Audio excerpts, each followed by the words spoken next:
Hello കൂട്ടുകാരെ, ഞാൻ ഇന്നൊരു what I eat in A day ആണ് ചെയ്യാൻ പോകുന്നത്. വീഡിയോയിലേക്ക് പോകുന്നതിനു മുമ്പ് സബ്സ്ക്രൈബ്, ലൈക്കും ഷെയറും കമന്റ് ഒന്ന് ചെയ്യണേ. അപ്പോ നമുക്ക് വീഡിയോയിലേക്ക് പോകാം. രാവിലെ തന്നെ ഞാൻ നല്ല ചൂട് മസാല ദോശയും ചമ്മന്തിയും സാമ്പാറും കൂട്ടി കഴിച്ചു. നല്ല രുചിയായിരുന്നു അതിന്. കുറച്ചു നേരം കഴിഞ്ഞപ്പോൾ എനിക്ക് വിശക്കാൻ തുടങ്ങി.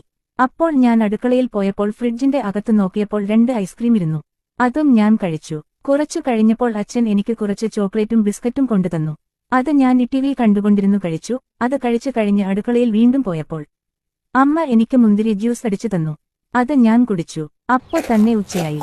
നല്ല മീൻ പൊരിച്ചതും ചോറും മീൻ കറി എല്ലാം തിന്നു. നല്ല ടേസ്റ്റ് ഉണ്ടായിരുന്നു. അത് കഴിഞ്ഞ് എനിക്ക് അമ്മൂമ്മ നല്ല ചൂട് കുക്കീസ് ഉണ്ടാക്കി തന്നു. അത് ഞാൻ കഴിച്ചു. പിന്നെ ഞാൻ അച്ഛൻ രാവിലെ തന്ന ചോക്ലേറ്റ് ഞാൻ ടിവി കണ്ടുകൊണ്ട് കഴിച്ചു. അപ്പോഴാണ് ഞാൻ ഓർത്തത് ഫ്രിഡ്ജിൽ 2 ഐസ്ക്രീം ഉണ്ടെന്ന്. അതും ഞാൻ തന്നെ കഴിച്ചു. അത് കഴിച്ചു കഴിഞ്ഞ അച്ഛനോടൊപ്പം ഞാൻ കേക്ക് കടയിലേക്ക് പോയി. അവിടെ നിന്ന് 5-6 കേക്ക് വാങ്ങിച്ചു കഴിച്ചു. നല്ല ടേസ്റ്റ് ഉണ്ടായിരുന്നു അതിന്. അത് കഴിച്ചതിന് ശേഷം വീട്ടിലേക്ക് പോയപ്പോൾ അമ്മ നല്ല ചൂട്ചായയും സമൂസയും ഉണ്ടാക്കി വെച്ചിരിക്കുന്നു. അത് ഞാൻ 5-6 കഴിച്ചു. അത് കഴിച്ചു കഴിഞ്ഞിട്ട് ഞാൻ ടിവി കണ്ടുകൊണ്ട് ബാക്കി ബിസ്ക്കറ്റും തിന്നുതീർത്തു. രാത്രി ആയപ്പോൾ ഒരു കസിന് ബർത്ത്ഡേ പാർട്ടി ഉണ്ടായിരുന്നു. അവിടെ നിന്നും കുറച്ചു കേക്കും പലഹാരങ്ങളും കഴിച്ചു. അത് കഴിഞ്ഞ് നേരെ വീട്ടിലേക്ക് പോകുന്ന വഴി ഒരു ഹോട്ടലിൽ കയറി ഫ്രൈഡ് റൈസും ചിക്കൻ കറിയും കഴിച്ചു. അത് കഴിച്ച് നേരെ വീട്ടിലേക്ക് പോകാൻ ഇറങ്ങിയപ്പോൾ ഫ്രണ്ടിൽ ഒരു ഐസ്ക്രീം കട. അപ്പോൾ തന്നെ ഞങ്ങൾ 3 പേരും 3 ഐസ്ക്രീം വാങ്ങിച്ചു കഴിച്ചു. ഞാൻ 2 കൂടുതൽ വാങ്ങിച്ചു. അത് കഴിച്ചു നേരെ വീട്ടിലേക്ക് എത്തി. അപ്പോൾ അവിടെ അമ്മൂമ്മ നല്ല ചൂട് പൊറോട്ടയും ചിക്കൻ കറിയും ഉണ്ടാക്കി വെച്ചിരിക്കുന്നു. അത് ഞാൻ അമ്മമ്മയോട് സംസാരിക്കുന്നതിനിടയിൽ തിന്നു തീർത്തു.